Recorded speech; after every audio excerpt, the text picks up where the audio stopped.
Merhabalar, Rengarenk Supla Tasarım YouTube kanalıma hoş geldiniz. Bugünkü videomda her bir motifi ayrı örülüp birleştirilmiş gibi görünen ama ipi kopartmadan örebileceğiniz ve istediğiniz boyutta büyütebileceğiniz bir model çalışması yapacağım.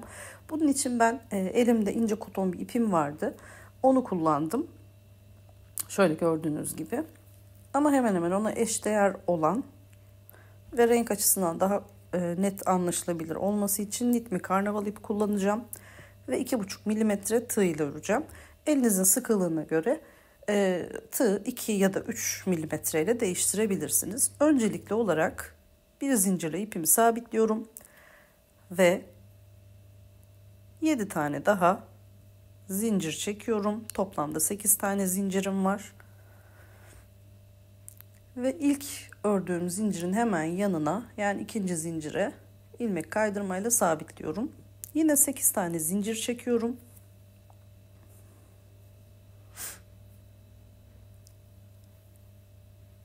Tığıma ipi 2 sefer doluyorum ve halkamın içerisine batıp ikişerli gruplar halinde 1, 2, 3 seferde ipimi çıkartıyorum. Uzunca bir üçlü trabzan yapıyorum. Yine tığıma ipi 2 sefer doluyorum ve yine bir üçlü trabzan yapıyorum. Tığıma ipi 2 sefer doluyorum.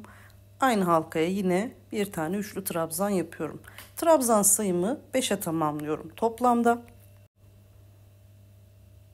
Tığ her seferinde 2 sefer ip doluyorum.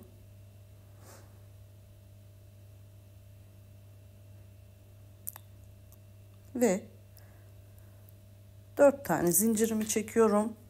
Tığıma yine 2 sefer ip dolayıp aynı boşluğun içerisine bir tane üçlü trabzan yapıyorum. Yine tığıma ipimi 2 sefer doluyorum. Bir tane daha üçlü trabzan yapıyorum.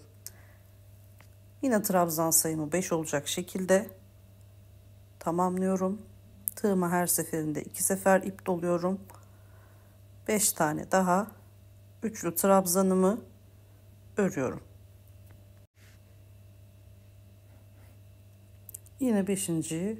trabzanımı da yaptıktan sonra 4 zincir daha çekiyorum.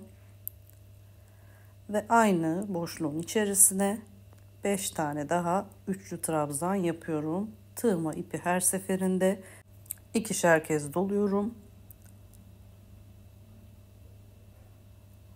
3. trabzanı yaptım. 2 sefer doladım.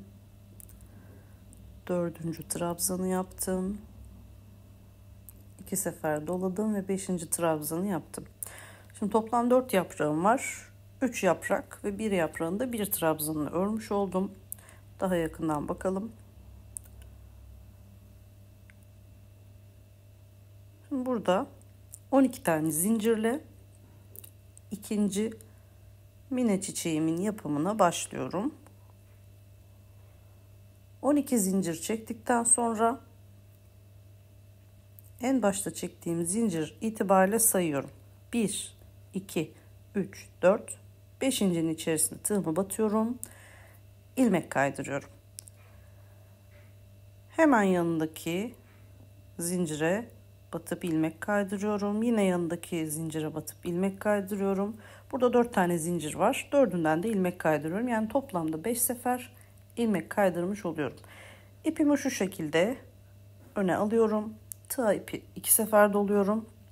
Ve yine aynı boşluğa 4 tane daha üçlü trabzan örüyorum.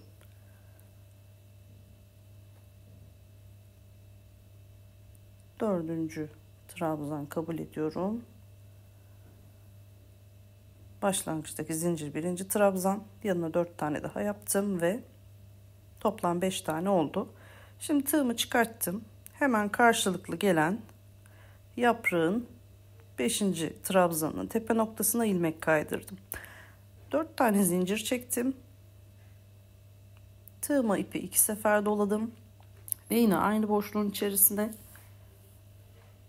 5 tane üçlü trabzan örüyorum. Tığ ipi 2 sefer doluyorum. Daha küçük çiçekler elde etmek istiyorsanız Mesela burada ipi tek de dolayabilirsiniz. Tek doladığımızda üçlü trabzan biliyorsunuz biraz daha kısa duruyor. O yüzden 2 sefer dolama yapıyoruz. Şimdi 5. trabzandan sonra 4 zincir çekiyorum.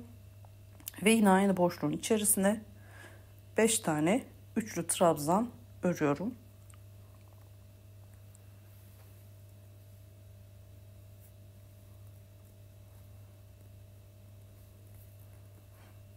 Üçüncüyü ördüm. Dördüncü trabzanımı ördüm. Ve 5. trabzanımı ördüm. Şimdi bunun yanına bir tane daha çiçek ekleyeceğim. Yine 12 tane zincir çekiyorum.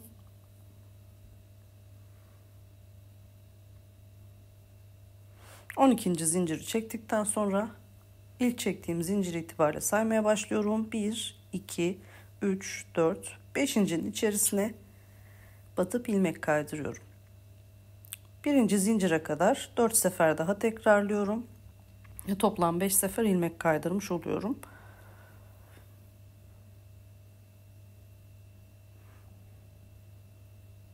İpi öne alıyorum. Ve 4 tane daha üçlü trabzan örüyorum. Toplamda 5'e tamamlıyorum.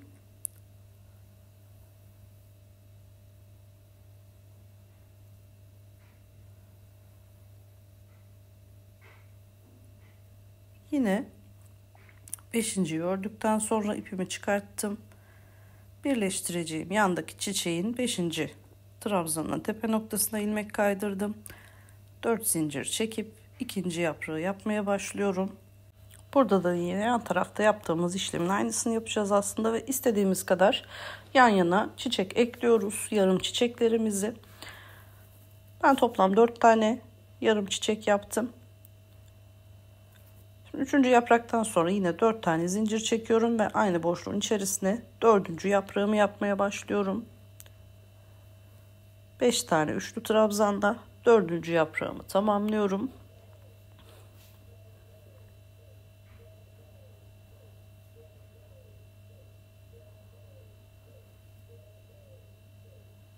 Beşinci trabzanımı da örüp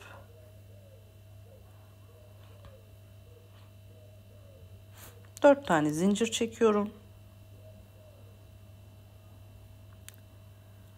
Şimdi iki çiçeğin yaprak arasında bir boşluğum var. O boşluğa batıp ilmek kaydırıyorum.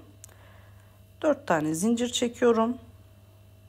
Ve yandaki yarım çiçeğin orta noktasına batıp 4. yaprağını yine tamamlıyorum.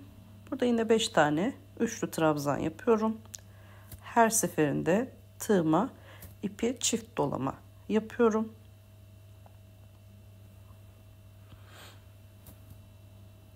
Bu şekilde sıra başına kadar devam edeceğiz. En baştaki çiçeğimizin de 4. yaprağını yapıp üst sıraya geçeceğiz. Aralarda 4'er zincir çekiyoruz. Ara boşluğa batıyoruz ve ilmek kaydırıyoruz. 4 zincir çekip yeni yaprağın yapımına başlıyoruz. Bakın model yavaş yavaş ortaya çıkmaya başladı. Sıra sonuna kadar gelelim. Şimdi en başta biz zaten bir tane trabzan yapmıştık. Bunun içerisinde 4 tane daha trabzan örüyoruz.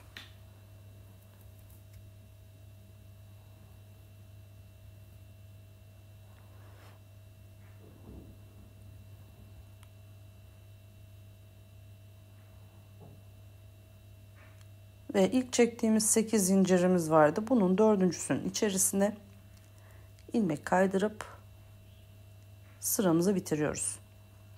12 tane zincir çekerek yeni sıramıza başlıyoruz.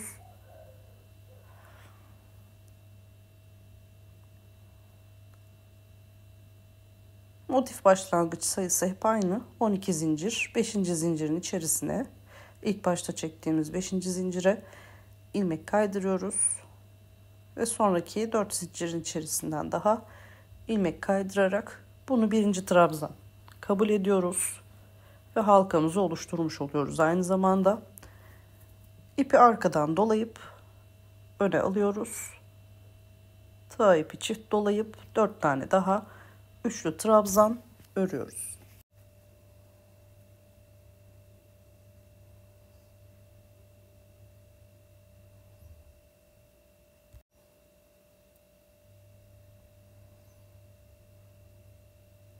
Beşinci üçlü trabzanımı da ördüm. Yine bakın. Burada birinci çiçeğimin hemen karşı gelen yaprağının 5. trabzanın üzerinden ilmek kaydırıyorum. 4 zincir çekiyorum. Ve yine orta boşluğun içerisine 5 tane üçlü trabzan örüyorum.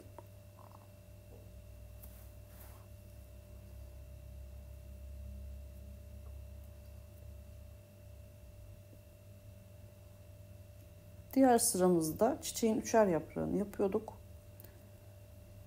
Burada şimdi ilk başlangıçta 2 yaprağımı yapıyorum.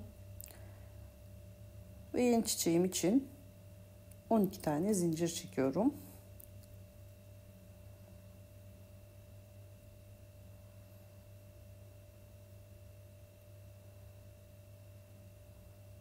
İlk baştan 5. zincire kadar sayıyorum.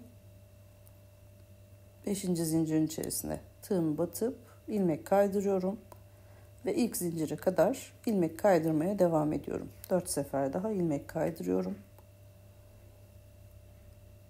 Çiçeğimin ortası ve ilk trabzanını örmüş oluyorum böylece. Tığı arkadan öne doğru alıyorum. İpi. Ve 4 tane daha üçlü trabzan örüyorum. Toplam sayım 5'e tamamlanmış oluyor.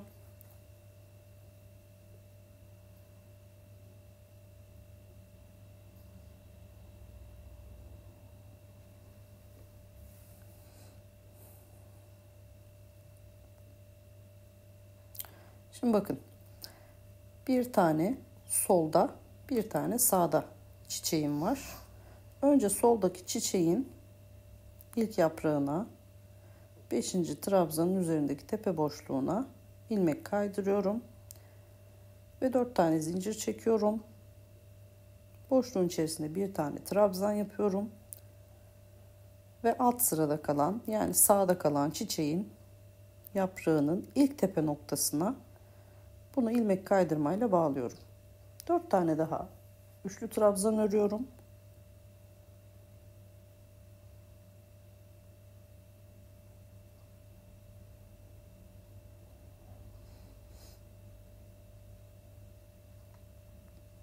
Trabzan sayımı 5'e tamamlıyorum.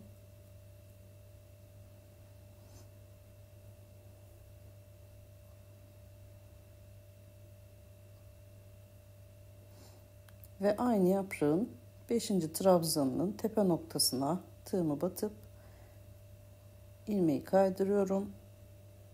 İlmeği kaçırdım. Ve 4 tane zincir çekip 3. yaprağı yapmak için aynı boşluğun içerisine, göbek boşluğun içerisine 5 tane üçlü trabzan örüyorum. Yine 3 yaprak yapmış oldum.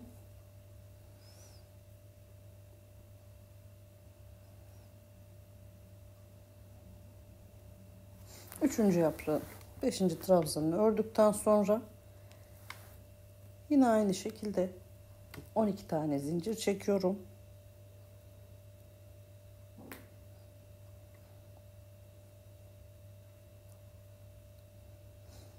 İlk zincirden sayıyorum. 1, 2, 3, 4, 5. 5. zincire batıyorum. İlmek kaydırıyorum. Ve ilk zincire kadar 1, 2, 3 ve 4 sefer daha ilmek kaydırıyorum. İlk trabzanımı yaptım ve çiçeğin göbeğini yaptım. İpi öne aldım. Yine göbek deliğinin içerisine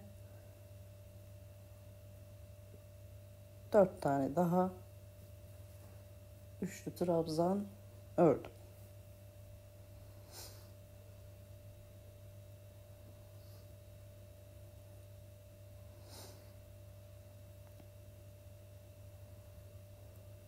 Şimdi bakın yine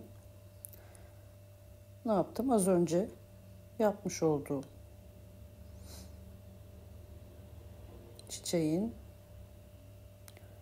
hemen 5. trabzanın tepe noktasına ilmek kaydırdım. 4 zincir çektim. Orta boşluğun içerisine bir tane üçlü trabzan ördüm.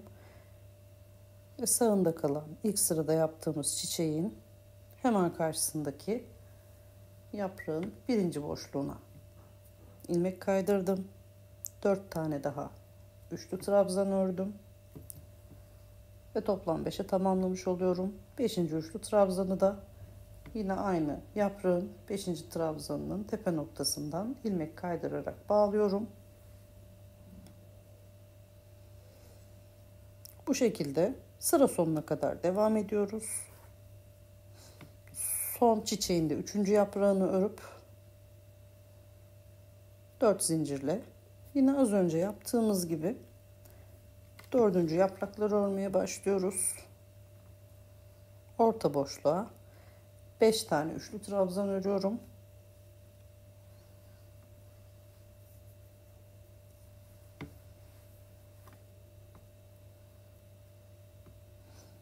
Beşinci trabzanı ördükten sonra 4 tane zincir çekiyorum ve 2 yaprak arasındaki ilmek kaydırmayla oluşturduğum boşluğun içerisine batıyorum, ilmek kaydırıyorum, 4 zincir çekiyorum. Diğer 3 yaprağını yaptığım çiçeğin ortasına batıp 4. yaprağını 5 tane üçlü trabzanla tamamlıyorum. Bundan sonraki sıralarda bu sıranın başında yaptığımız gibi önce 2 yapraklı bir çiçek yapıyoruz. Daha sonra yanına çiçekleri ekleyip 3'er yaprakları tamamlıyoruz ve sıra sonundan dönüp 3'er yaprak yaptığımız çiçekleri 4 yaprağa tamamlıyoruz. Modelimizin yapımı bu kadar. Gördüğünüz gibi son derece kolay ve gerçekten çok şık duruyor. Bununla alakalı ikinci bir video çekeceğim ve bu video içerisinde crop tarzı yazlık bir bluz tarifi vereceğim. Bunun da tarifini kaçırmamak için kanalıma şimdiden abone olup bildirimleri açabilirsiniz. Videomu izlediğiniz için çok teşekkür ediyorum. Bir sonraki videoda görüşmek üzere. Hoşça kalın. Allah'a emanet olun.